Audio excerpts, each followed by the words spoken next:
حضرت بلال بھی بیٹھے ہوئے. حضور نے حضرت بلال نے فرمایا بلال میرے قریب آنا. حضرت بلال حضور کے قریب آئے. فرمایا کہ میں جنت وچ گیا. کتے گیا؟ جنت وچ گیا. بلال میرے اگے اگے تیرے قدماں دی آہٹ دی آواز آ رہی سی. بلال دے قدماں دی آہٹ دی آواز جنت وچ. بلال ٹور رہا مکے دی گلیاں وچ. بلال دے قدماں دی آواز جنت وچ. حضور نے فرمایا بلال تیرے قدماں دی آواز ہے نا میرے اگے اگے آ رہی سی. ہن دیکھو بلال زمین تے اون دے قدماں دی آہٹ دی آواز جنت دے وچ.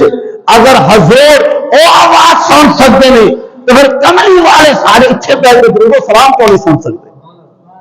جنت وچ بیٹھے بلال دے قدماں دی آہٹ دی آواز سن سکتے ہیں. اور بلال غلام ہے, بلال صحابی ہے, بلال او ہے جڑا حضور دی خاطر پتھر اپنے سینے تے رکھوائے.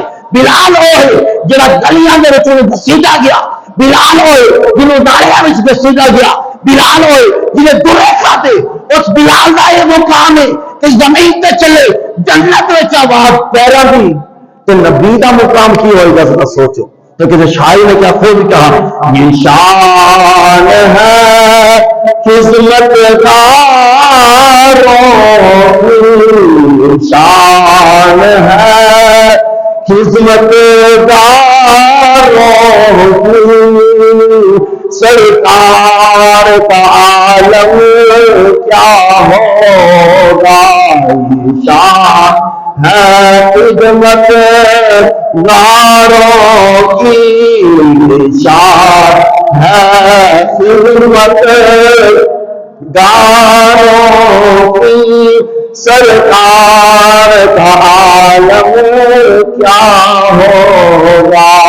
ہر کوئی فدا ہے دل دیکھے, ہر کوئی فدا ہے دل دیکھے, دیدار کا عالم کیا ہوگا.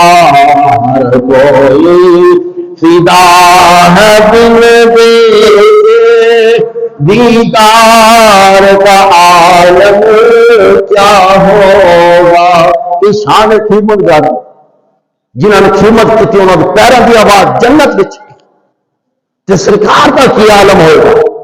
تو حضور سیدی علیہ السلام فرمایا بلال ہن تو میں نے اے دس او عمل کیڑا کرنا ہے جن کی وجہ تو جنت وچ قدماں دی تیری آہٹ دی آواز سنی. بلال عرض کرن یا رسول اللہ یا حبیب میں اور کچھ نہیں کرتا, بس صرف عمل چھوٹا جہا ہے.